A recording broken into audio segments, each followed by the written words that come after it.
dégg naa la Aïcha tribune yéen kay plainte d'Abdoulaye Fall contre des médias ay médias yu nga xam ne ni ñu traité information bi neexu leen loolu moo tax fédération sénégalaise bu football nekkoon nag dàq ñu benn yoon daal di nag dugal plainte en lieu et place de faire le point sur le fiasco. La fédération sénégalaise de football se targue de saisir la justice. ñooñu Abdoulaye Fall yeex ñoom Abdoulaye Seydou Sow en tout cas ni ñu déggee xibaar yi ak ni ñu ko waxee nañu nekk woon foofee aux États-Unis neexu leen benn yoon andi ñu ay leeral li ñu fëskee ne nag mooy yóbbu mbir yi fa mbaxane doone benn une façon de faire oublier la campagne catastrophique de l'équipe nationale aux États-Unis yéen kay groupe des médias moo sampalaaj bi ndax seen plainte bi lu ñu ci jublu moo di fay coow li lu mu ci manti doon njaw mi ngi wéy di sa desu xambin jamono jooju est-ce que du gën a guddal jël bi waaw moom a jaaxal prolongation est-ce que dem ci yoon tamit tax na ba seen prolongation non si prolongation lay def ñoom la ñu waroon yóbbu ça à la limite pour faire compte pour bon am nañ ci droit de mais moom vraiment je pense qu'il y a autre chose à faire quoi franchement mënoon nañ ci xool bu ñu ñëwee bu ñu mënee expliquer cette information même ça même avant les médias sénégalais mais c'était dans les sites internet africain qui s'occupe du football, qui ne parle que du football. C'est après 2 jours ou 3 jours même qu'on a commencé à traiter ça au niveau du Sénégal. Kon je pense que nañu jéggalu rek ak lu mënti xew nañu jéggalu rek retirer seeni plainte li ñu wax am na ak amul nañu jéggalu peuple sénégalais yépp franchement ñu jàll ci leneen boobaa sax day gën a parce que nag coupe du monde bi on avait les moyens d'aller très loin. équipe amoon nañ oui amoon nañu équipe am nañu joueurs yi lépp. On avait toutes les conditions. Ingrédients yëpp daje woon. Et même au niveau étatique on avait mis les conditions pour que la préparation là-bas soit vraiment jaar ci yoon. Malheureusement. Non. aca mu ngoog tribune yéene kaay foofu la génne plainte bu waa fédération sénégalaise bu football ak ñi nga xam ne ñoom ñoo ci doon yàq seen der la am déet lu mu ci manti doon dinañ dem fa mbaxane doone benn loolu la ñu wax pas de ministre ni DG issu de ces rangs, grincement de dents chez les leaders de la coalition Diomaye président du département de Pikine ndax nag gouvernement bu bees bi ni ñu ko tëggee ñoom dañoo gis ne yéen waa Pikine yéen sax Pikine nga kii Pikine la waa coalition Diomaye bokk coalition defuma politique nag de donc waa coalition Diomaye ñoom gisuñu seen bopp en tout cas niñ ko tabaxee nii tëggee ko nii ñoom gisuñu seen bopp coalition bi nag ñu ngi politique léegi de ma lii nag yàgg nañ ko kii ci Ablaye Wade bu ñu defee gouvernement ba pare rek ku nekk di génn gisuñu suñu bopp amuñu directeur amuñu ministre utis pas njàcc pas voilà jamono joojee nag coalition Diomaye boobee l'heure de la maturité politique manifeste pour la création d'un parti présidentiel autour de Diomaye Pape Ibrahima Senghor sunu waa ji xaritu matinal la moom ci boppam mi ngay xam ne kon nag wax fu dëgg neex yàlla lu ñor tab bi te coalition Diomaye tab ñor na taxawal parti bi kon dafa jot kon nag ñu ngi xaar moom ci coalition bi moom Pape Ibrahima Senghor sa Kaolack certainement ñu samp ko ci local yi en tout cas moom ñu ngi ko ciy dégg lu bari nag conseil interministériel pré-hivernal le gouvernement déploie une task force donc spéciale chargée de prévenir les risques lu mu ci mën ci doon nawet bi dikk na tàmbali naa taw ci gox yi fi mu nekk nii daanaka lii sax ñu def nii xala naa yéex parce que en amont ngay def waaw da ngay waroon nañ ko def ay bu yàgg 6 mois avant nga ne fekk yow yaa ngi si nekk si installation yooyu franchement léegi te bu ñu fàtte ne si nawet bi JOJ yi da ciy tombé JOJ yi c'est important dafay tombé ci nawet waaw précision bu importante waaye non balaa nawet bi sax kii Touba màggal Touba ak gàmmu gi day ñëw gàmmu gi Tivaouane la Médina Baye essentiellement mais yooyu surtout Tivaouane nga xam ne am na zone boo xam ne bu tawee moom mooy loolu Touba nag Touba moom mooy jiitu sax de mooy loolu Touba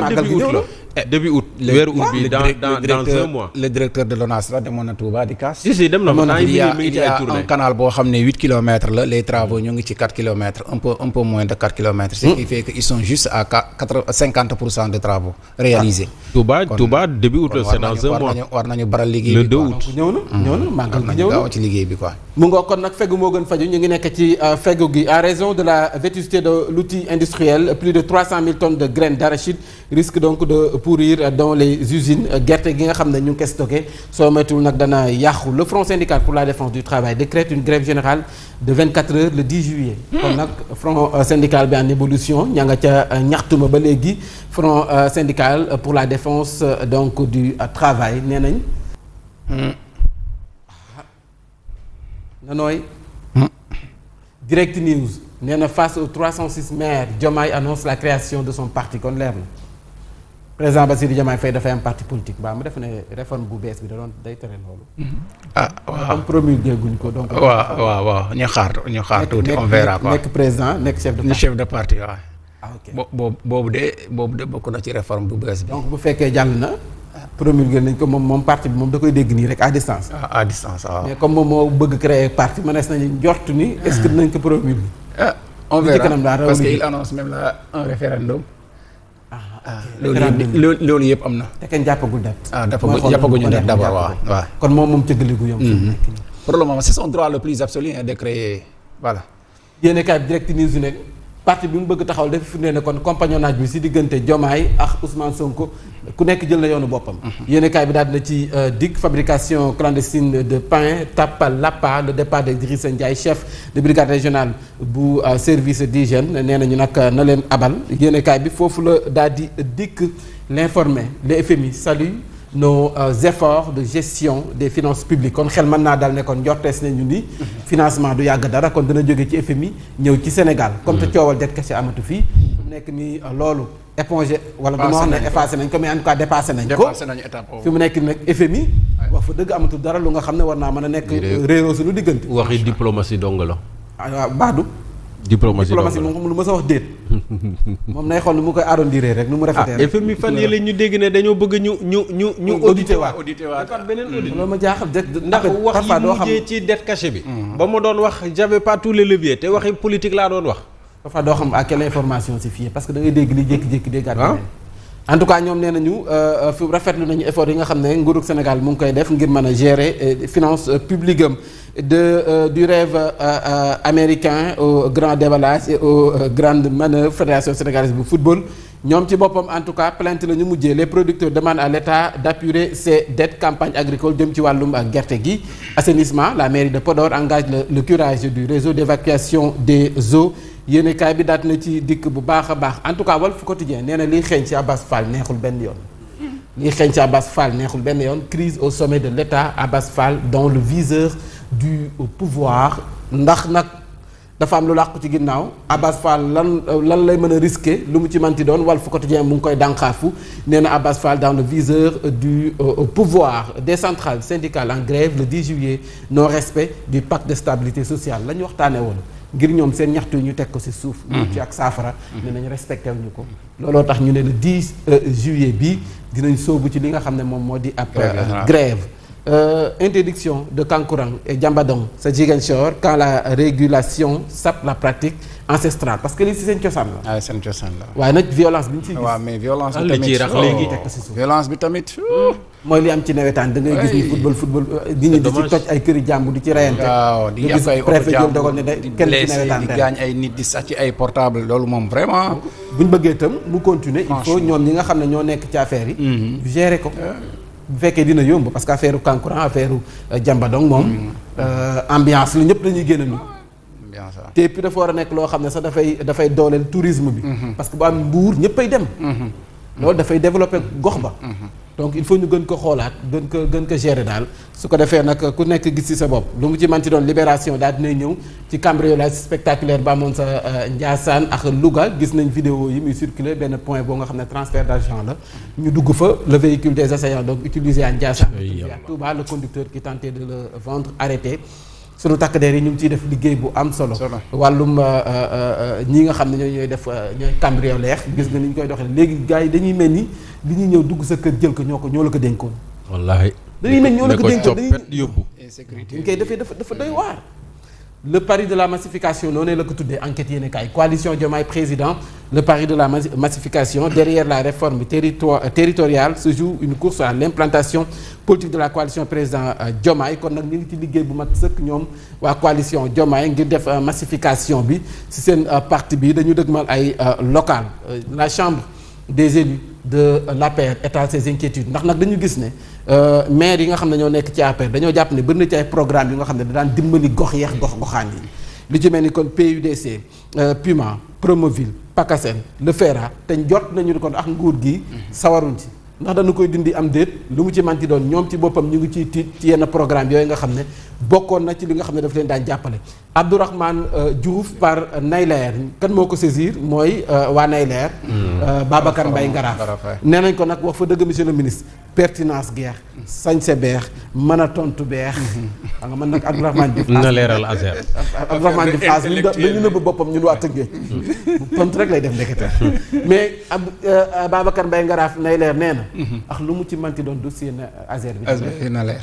nee nañ ko dossier Azer bi na leer. La Fédération sénégalaise de football joue son mondial dans les tribunaux kon nag ñoom ña nga ca plainte ba jamono joojee l'observateur daal dina ñëw le plan caché derrière le futur parti de Diomaye les coulisses donc de la réunion à huis clos si lu toll 306 maires lañ sa Paris sa palais autant pour moi Mimi Touré moo nekk ci commande task force bi en tout cas formation politique bi ak garantir na maire bu ñëw rejoindre en tout cas yow la ñuy sampaat ca gox ba investiture des maires ralliés la stratégie de la page blanche pour fédérer toute la majorité sans fusion donc absorption lu mu ci manti doon it kii nga xam ne mooy Ferdinand Coly ancien défenseur des Lions gis na àdduna jëmale ci tanière bi en tout cas compétition bi ce qui s'est passé au mondial est donc rageant affaire yi metti na ko lool Madiambal Diagne l'interview détonnante nee na nag Sonko compte revenir à la primature en exigeant de faire nommer le premier ministre par la majorité parlementaire Madiambal Diagne moo waxati nee na bu mu leen bett benn yoon boo leen gisee Sonko delluwaat sa primature parce que si loolu lay dox fu mu nekk nii bëgg ko jaarale ci majorité parlementaire bi tànn nga xam ne moom mooy ke war a nekk premier ministre sa assemblée nationale yéenekaay bi foofu la génne laata ñuy jeexal Rewmi Quotidien hivernage 2026 président Bassirou Diomaye Diakhar Faye déploie son plan Marshall contre les inondations plus de 10 mesures donc arrêtées par le gouvernement yéenekaay bi daal dina ci dikk bu baax matukaay yi ñu jël ak nawet bi parce que nag saltige wax nañ nee nañ ndox mi dina bari lool nee nañ ndox mi dina bari lool parce que tàmbaleegul ci yenn gox yi mais tàmbali na ci yenn gox yi Tambacounda mu am benn professeur bu faatu en pleine épreuve donc du baccalauréat mu ngook le peuple quotidien ñëw ci candidature bu ONU après la Corée et la Chine la Grèce déroule le tapis rouge au président Macky Sall kon nag fi mu nekk ni président Macky Sall mi ngi ci campagne bi réew yu bari ñu ngi ci gannaawam cette fois-ci Grèce nee na ko doxalal ñoo ngi ca ginnaaw Baba Aïdara week-end de Baba Aïdara la ko tuddee quand nos habitudes deviennent des infractions la leçon du mondial parce que nag ñun lu ñu jikkoo mën na bañ a nekk lu ñuy nangu si réew jàmm réew bi nekk ak sa culture ak sa doxalin lu ñu ñuy kafe fii amaana boo ko kafe fii ñu tëj la ci kaso bi donc yéenekaay bi Baba Aïdara loolu la leen di fàttali les locales dans le flou ba fii kenn xamul respect du calendrier des élections municipales et départementales donc de janvier 2027 ndax élection locale dina am en tout cas ba fii dara leeragul ñoo ngi dëgmal nag ay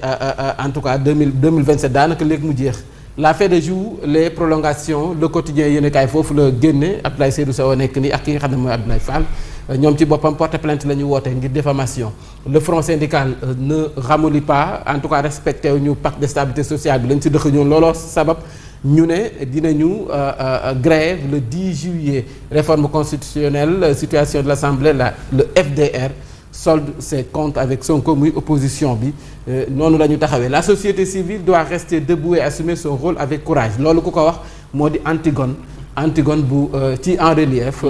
coordinatrice bu mouvement rappel à l'ordre muy ñaax soññ ñooñu mu Ndiaye Cissé yeex Seydi Gassama yi en tout cas la société civile doit rester debout et assumer son rôle avec courage FMI di rafetlu jéego yi nga xam ne Sénégal mu ngi koy def ngir lu ko suqali source a ñëw na également ci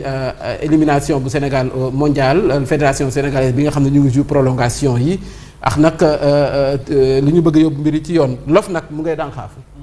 lof nag menace de publier la liste des récalcitrants maanaam ñi nga xam ne defuñu seen déclaration de patrimoine bu fekkee weesu na 31 juillet bu weesoo 31 juillet képp ku war a def sa déclaration de patrimoine te defoo ko of nag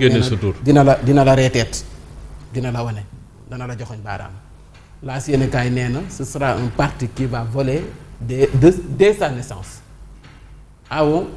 il évoque donc le sabotage de sa coalition et la trahison dont il fait l'objet de la partie de PASTEF moom président Diomaye Faye moom moo wax loolu comment peut-on dire que le pays est au 4e sous-sol et refuser de discuter avec le FMI il prône donc le dialogue pour parvenir à une issue heureuse pour le pays Diomaye lance un parti politique